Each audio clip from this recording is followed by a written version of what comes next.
Are you ready for another unexpected NASCAR season twist? Just when you thought things couldn't get any more dramatic, NASCAR dropped a massive penalty.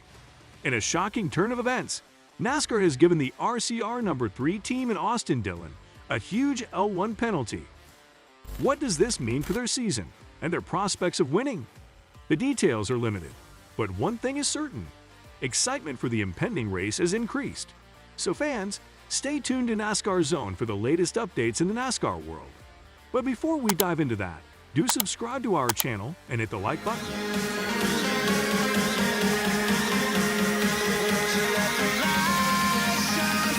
Just when you think things have calmed down, another wave of chaos is about to hit. The same thing happened in NASCAR. Just when you thought the penalty problem was over, it wasn't. After undergoing a teardown inspection at the R&D Center, yet another well-known NASCAR team was hit with an L1 level penalty. This time, it's Richard Childress Racing's No. 3 car that's in the lead. The NASCAR rulebook's provisions regarding total assembled vehicles were disregarded by the No. 3 team driven by Austin Dillon, as stated in the weekly penalty report. In particular, the research highlighted sections 14.1c and E and Q, which are titled Overall Assembled Vehicle Rules, and 14.6.1a and b, which are titled Underwing Assembly Mounting and Underwing Stay Assembly Hardware. As a direct consequence of this, Crew Chief Keith Rodden has been penalized with a fine of $75,000 and suspended for 2 races. Dillon suffered a loss of 60 driver points and 5 playoff points, while the No. 3 team suffered a loss of 60 owner points and 5 playoff points. After Dillon's finish in the NOCO 400 at Martinsville Speedway, one of the 2 vehicles that headed to the R&D Center was the No. 3 Chevrolet Camaro driven by Dillon. The No. 41 Ford Mustang, driven by Ryan Preece, was also subjected to a teardown examination. However, Stewart Haas Racing was found not to be in violation of any restrictions. But Dillon needs to make up a significant points deficit before the end of the race. Dillon was a driver who made the playoffs in 2022, but he has had significant difficulties so far in 2023. Both Daytona International Speedway and Circuit of the Americas were involved in his wrecks. Both in the Las Vegas Motor Speedway and the Richmond Raceway, his team had a hard time. There have been several impressive displays overall. At Auto Club Speedway, Dillon finished in 9th place, while at Bristol Motor Speedway, Dirt, he finished 3rd overall. After that, he had a 12th place finish at Martinsville Speedway. Dillon finished the race at the Virginia Short Track in 21st place in the overall point standings. He was 24 points short of qualifying for the playoffs. However, at the moment, he is 28th in the standings and 84 points away from a position in the playoffs that maybe is. At this point, Dillon will focus his attention on recouping some of these lost points at the Talladega Superspeedway. On this particular course, where he has competed in a total of 19 races, he has finished in the top 10 5 times and in the top 5 twice. In the 2022 Geico 500, this stat line contains a driver that finished in 2nd place behind Ross Chastain. RCR is now a part of another team that will be assessed L1 level penalties. Early in the year 2022, the dominant narrative focus shifted to the advantageous results of the next-gen period. There were winners of their debut race, more teams who were competitive, and improvements in the racing at intermediate tracks. The 2023 season has been entirely the opposite of what was expected. The dominance of penalties has resulted in the loss of points and financial resources for a number of prominent teams and drivers. This contains L2 level penalties that were handed down to the No. 31 squad of Colleague Racing, as well as all 4 Hendrick Motorsports teams. Both were successful in getting their points reinstated after filing appeals. Nevertheless, they were still required to pay a total of $500,000 in fines, and all 5 crew chiefs were required to serve 4 race suspensions. After the trip to Phoenix Raceway, Denny Hamlin was given disciplinary sanctions for his actions. Because of his deliberate collision with Ross Chastain's car, he was penalized with a fine of $50,000 and dropped 25 places in the driver's standings. Hamlin filed an appeal, but the judge decided to stick with the original penalty. The trip to Richmond Raceway resulted in further penalties for two of the Hendrick Motorsports teams.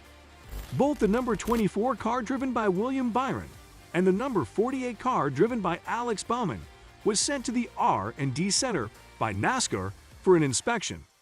A few days later, both teams were handed L1 level penalties for their infractions of the greenhouse rules. In the 2023 campaign, H&S made the decision not to appeal for a second time, but rather to accept the penalties instead. What do you think? Will NASCAR appeal the RCR penalty? Let us know in the comments section below. Be sure to hit the bell button and subscribe to our channel to get the latest updates. Now let's move on to the next news of the biggest updates in NASCAR. Doug Yates, CEO of Roush Yates Engines, sees a way to increase horsepower from the current Cup level of 670 horsepower to 750 horsepower with minimal costs. But he admits that the topic is not one of our bullet points that we discuss with NASCAR at every engine builders meeting. The idea of extra horsepower for Cup cars has developed since drivers, particularly Denny Hamlin and Joey Logano, pushed for it following last weekend's race at Martinsville Speedway. They suggested that making adjustments to the engine could assist improve the number of passes. After the race in Martinsville, Jeff Andrews, president and general manager of Hendrick Motorsports, stated that any decision to raise horsepower had to be made as soon as possible because of the amount of time it would take to collect the required components and pieces for such a move. On Wednesday, Yates stated that he concurred with Andrews' analysis because this really hasn't been on our radar screen. Yates is the son of Robert Yates, who is a NASCAR Hall of Fame team owner as well as an engine builder. Doug Yates followed in his father's footsteps by becoming an engine builder and eventually becoming the head of Roush Yates Engines, which is a company that provides engines to Ford racing teams.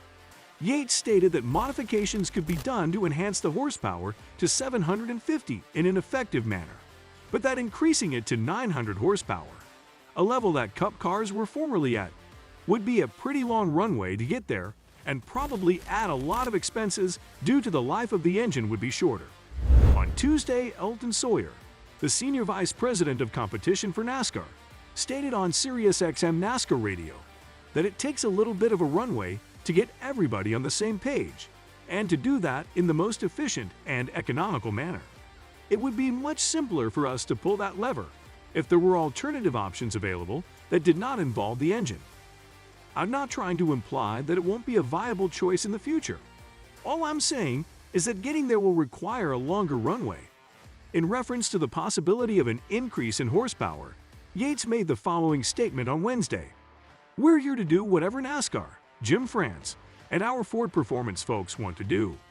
But I think the 750, I think that's a pretty easy modification. I have my doubts about whether or not they will go through with it this year.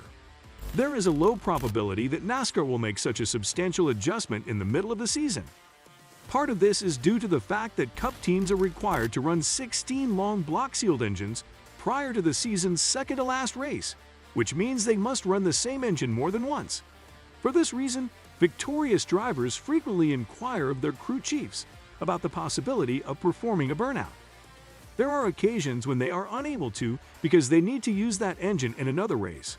Yates made the observation that not all teams have the same rotation of drivers who can run the engines for a second time at this stage of the season.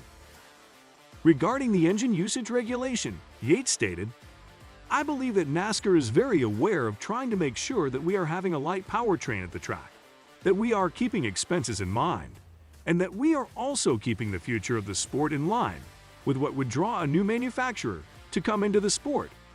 All of these decisions are the result of strategic conversations that we have had with NASCAR." So that is for today. Hope you enjoyed it. Tell us in the comments what you think about the video. And don't forget to subscribe to our channel to see more of our videos on NASCAR updates. Look forward to seeing you in the next video.